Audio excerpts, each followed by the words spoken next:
I was working at a financial firm in New York City with a bunch of very smart people, and I had a brilliant boss I much admired. I went to my boss and told him I was going to start a company selling books on the internet. He took me on a long walk in Central Park, listened carefully to me, and finally said, "That sounds like a really good idea, but it would be an even better idea for someone who didn't already have a good job." You can have a job, or you can have a career, or you can have a calling. And if you can somehow figure out how to have a calling, you have hit the jackpot, because that's the big deal. I met Jeff Bezos 25 years ago, and he told me, "Dave, I want you to invest in my company." "What are you doing?" "I'm going to start a bookstore in my garage." "Okay, and I'm going to put it online. People buy online, and I'm going to ship out of my garage. But if you invest in me, Dave, someday I'm going to be the richest man in the world. I'll do over $100 billion. First of all, there is no such thing as $100 billion 25 years ago. Statistically, there's no such thing. Countries didn't have 100. Our national debt wasn't $100 billion. And this dude's telling me at 26 years old that he's going to be the richest man in the world because he has a garage and the internet? That was his truth. No, but he did not know it, and neither did I. But the difference between him and I is I was laughing, scoffing, and jesting at him, and he was already applauding himself, going, at the right way, at the perfect time, I'm going to make as much as I can as quickly. And I'm sitting there going, there's no way this is going to be a big business. Do something you're very passionate about, and don't try to chase what is kind of the hot passion of the day. Seen in that light, it really was a difficult choice, but ultimately, I decided I had to give it a shot. I didn't think I'd regret trying and failing, and I suspected I would always be haunted by a decision to not try at all.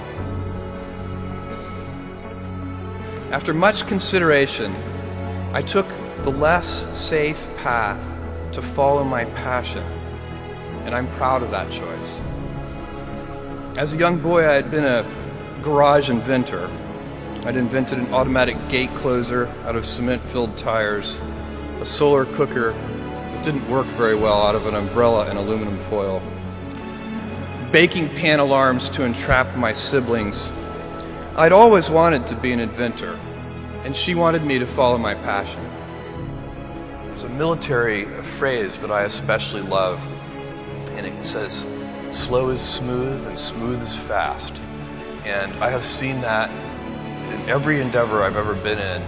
That's the kind of thing that really allows you to make progress. You know, you get certain gifts in life and you want to take advantage of those, but I guess my advice on adversity and success would be to be proud not of your gifts, but of your hard work and your choices.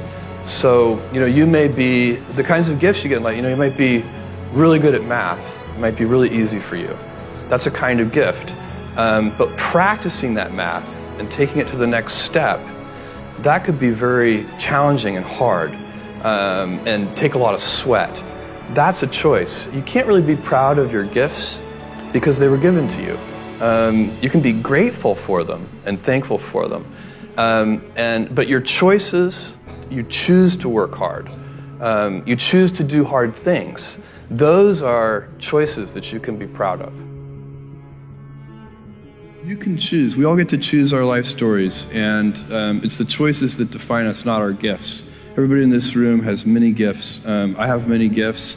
You can never be proud of your gifts because they're gifts. They were given to you. You might be tall, or you might be really good at math, or you might be extremely beautiful or handsome, or there are many gifts, and you can only be proud really of your choices because those are the things that you are acting on.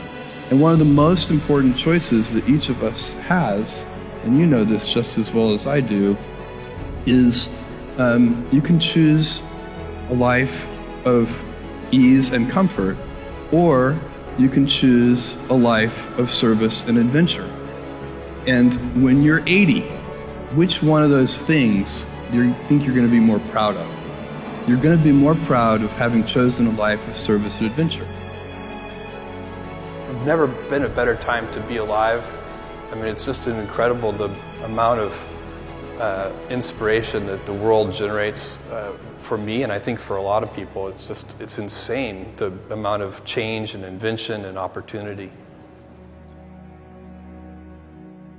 Your life, the life you author from scratch on your own, begins. How will you use your gifts? What choices will you make? Will inertia be your guide, or will you follow your passions? Will you follow dogma, or will you be original?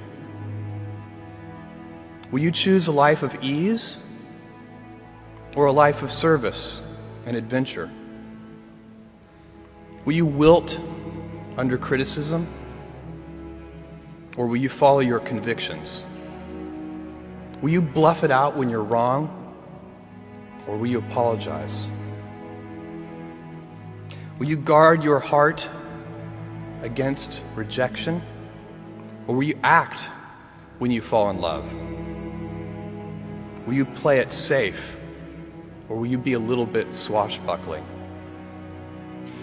When it's tough, will you give up, or will you be relentless? Will you be a cynic, or will you be a builder? Will you be clever at the expense of others, or will you be kind? Every time you figure out some way of providing tools and services that empower other people to deploy their creativity, you're really onto something. You know, you're very lucky if you have a career. A lot of people end up with a job. If you don't love your work, you're never going to be great at it. Jules Verne, Mark Twain, Galileo, Newton, all the curious from the ages would have wanted to be alive, most of all, right now. As a civilization, we will have so many gifts, just as you as individuals have so many individual gifts as you sit before me. How will you use these gifts? And will you take pride in your gifts or pride in your choices?